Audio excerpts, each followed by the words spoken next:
Welcome to Streaming News Network by Claude McDaniel. News without the hype and biased reporting. Please like and subscribe. This is Claude McDaniel with Streaming News Network. President Donald Trump and Chinese President Xi Jinping are meeting in Beijing for a highly anticipated summit aimed at easing tensions and strengthening economic ties between the world's two largest economies. The meeting had originally been scheduled earlier this year but was delayed because of the ongoing conflict involving Iran, an issue that continues to cast a shadow over the talks. During opening remarks, President Trump praised his relationship with Xi and predicted stronger ties between China and the United States. Trump said it was an honor to meet with the Chinese leader and expressed confidence that relations between the two nations would improve significantly. The president also highlighted the presence of what he called the world's top business leaders, including Tesla founder Elon Musk, Apple chief executive Tim Cook, and Goldman Sachs chief executive David Solomon. Trump said the executives are eager to expand trade and business opportunities with China, while emphasizing that future trade relationships must be fully reciprocal for the United States. President Xi responded with measured optimism, saying the summit's central question is whether both nations can work together to address global challenges and bring greater stability to the world. She stressed that cooperation benefits both countries, while confrontation harms both sides, and called for the United States and China to act as partners rather than rivals. This is Streaming News Network. The United States Senate has officially confirmed Kevin Warsh as the next chairman of the Federal Reserve, clearing the way for him to replace Jerome Powell when Powell's term expires on Friday. The confirmation passed by a vote of 54 to 45, just days after senators approved Warsh for a position on the Federal Reserve Board of Governors. Although Powell's leadership term is ending, his position on the Board of Governors remains active until January of 2028. Powell has previously stated he intends to stay on the board until questions surrounding the costly renovation of the Federal Reserve's headquarters in Washington are fully resolved. The Department of Justice had launched a criminal investigation into the renovation project but dropped the probe earlier this month. However, Federal Reserve Inspector General Michael Horowitz is still expected to release a separate report in the coming weeks. During Powell's time leading the Federal Reserve, he frequently faced criticism from President Donald Trump over interest rate policy. Trump repeatedly pushed for lower interest rates in an effort to stimulate the slowing economy, while Powell often took a more cautious approach. Kevin Warsh now steps into one of the nation's most influential economic positions at a time of continued uncertainty over inflation, growth, and the future direction of monetary policy. This is Streaming News Network. Questions are growing on Capitol Hill after another member of Congress quietly stopped appearing for votes without a public explanation. Florida Democratic Representative Frederica Wilson, known for her signature hats and outspoken speeches, has not cast a vote in the House of Representatives since April 17. Congressional reporter Jamie Dupree reports Wilson has now missed 43 consecutive votes after being absent for all 10 House votes held on that day. The situation has drawn added attention because of recent activity on Wilson's social media accounts. A post this week appeared to show the Congresswoman hosting a Service Academy Day event at Florida International University. However, observers later discovered the same photos had originally been posted nearly 8 months ago, raising questions about when the event actually took place. So far, Wilson's office has not publicly explained her extended absence from Capitol Hill. She is not the only lawmaker currently missing from House business. New Jersey Republican Representative Tom Keene Jr. has also been absent for weeks. His office previously stated he was dealing with an unspecified personal medical issue. The developments are once again fueling debate in Washington over the age and health of some elected officials serving in Congress. The issue gained national attention in 2024 after former Representative Kay Granger reportedly missed months of votes while living in a retirement community amid concerns about her health and mental condition. This is Streaming News Network.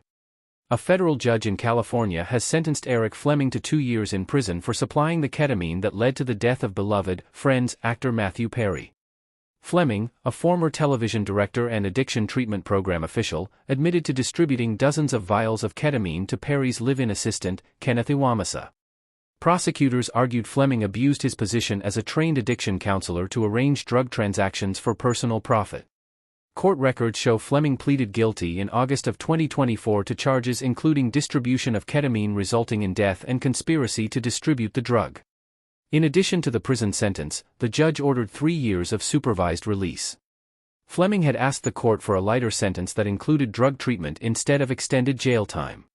Investigators say Fleming obtained the ketamine from Jasveen Sunga, a dealer prosecutors referred to as the ketamine queen.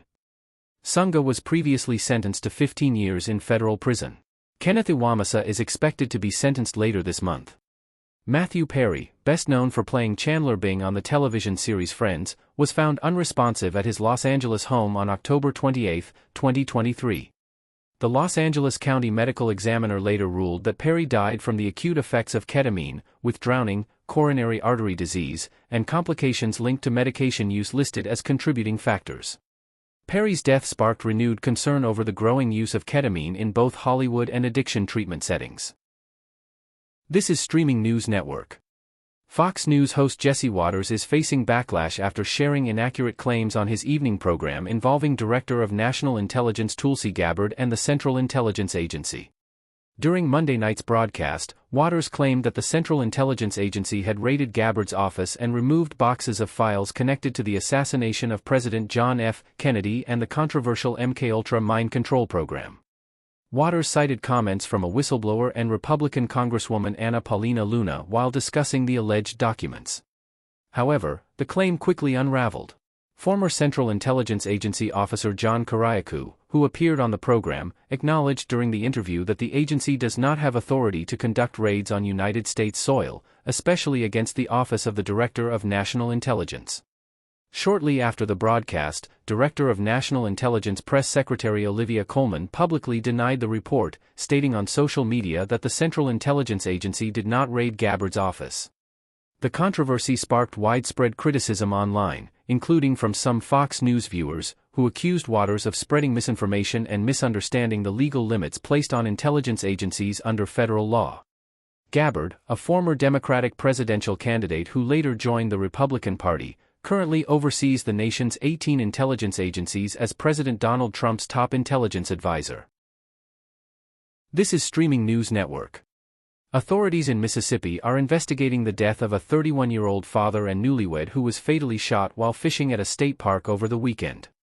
Police say Jacob Nickiewicz was found with a gunshot wound to the head shortly after 1 o'clock Saturday morning at Flint Creek Water Park in Stone County. The park, located south of Jackson, is known for its large lake and popular fishing and boating areas. Stone County Coroner Wayne Fleury described the incident as what appears to be a tragic accident, although investigators are still awaiting the results of an autopsy. Officials also said the shooting appears to be an isolated incident and stressed there is no ongoing threat to the public. The Wiggins Police Department and the Mississippi Bureau of Investigation are continuing to examine the circumstances surrounding the shooting. So far, authorities have not released additional details about how the incident occurred. Nickiewicz had recently married his longtime partner, Mackenzie, after the couple had been together for 13 years. The pair had returned from their honeymoon in Colorado Springs just months before the tragedy. He leaves behind his wife and the couple's young daughter, Emerson Grace. Friends and family remembered Nickiewicz as a devoted husband and father with a strong work ethic and deep commitment to supporting his family. A fundraising campaign has since been launched to help his wife and daughter in the aftermath of his death. This is Streaming News Network. Actress Lindsay Lohan is once again drawing major attention online after her latest red carpet appearance sparked widespread discussion across social media. The former child star appeared at Disney's 2026 Upfront event in New York City wearing a strapless ivory and black couture gown from Ashi Studios' Fall and Winter 2025 collection. Photos from the event quickly went viral, with many fans commenting on what they described as Lohan's youthful and refreshed appearance.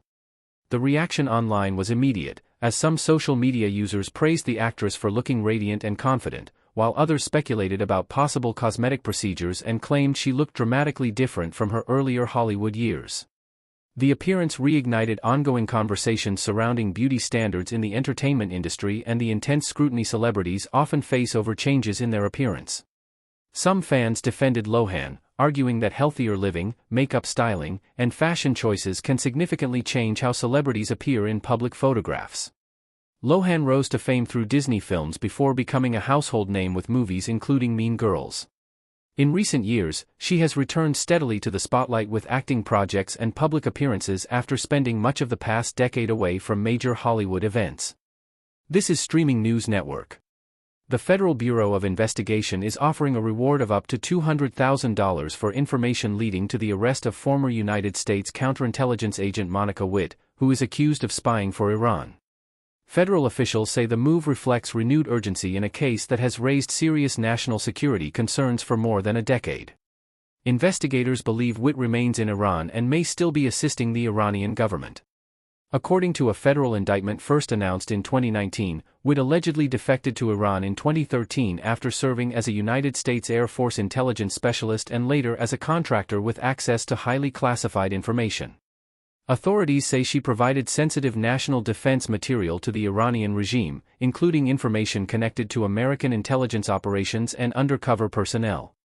The Federal Bureau of Investigation says Witt's alleged actions may have endangered United States programs, intelligence assets, and personnel.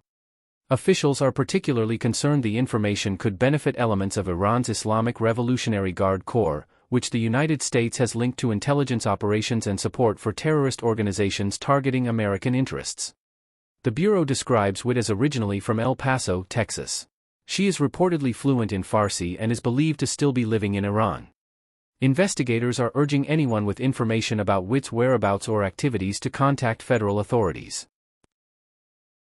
Actor Donald Gibb, best known for playing the intimidating character Ogre in the Revenge of the Nerds franchise, has died at the age of 71. According to family members, Gibb passed away Tuesday at his home in Texas following serious health complications. His son, Travis, said the actor had been battling throat cancer and had also suffered a heart attack just weeks earlier. Family members described Gibb as courageous during his illness, saying he fought relentlessly against the disease. In a statement shared through loved ones, the family said Donald Gibb deeply loved his faith, his family, friends, and fans, and asked for prayers and privacy during this difficult time. Gibb became a memorable figure in 1980s comedy after portraying Ogre, the aggressive fraternity member who tormented the nerds in the popular film series. He reprised the role in multiple sequels alongside actors Robert Carradine, Anthony Edwards, and Curtis Armstrong. Beyond the Revenge of the Nerds franchise, Gibb built a long career in both film and television. His movie credits included Conan the Barbarian, Bloodsport, U.S. Marshals, and Hancock, along with numerous television appearances over several decades. This has been a report by Claude McDaniel of Streaming News Network. Thank you for listening to Streaming News Network videos and shorts. Please like and subscribe to our news channel.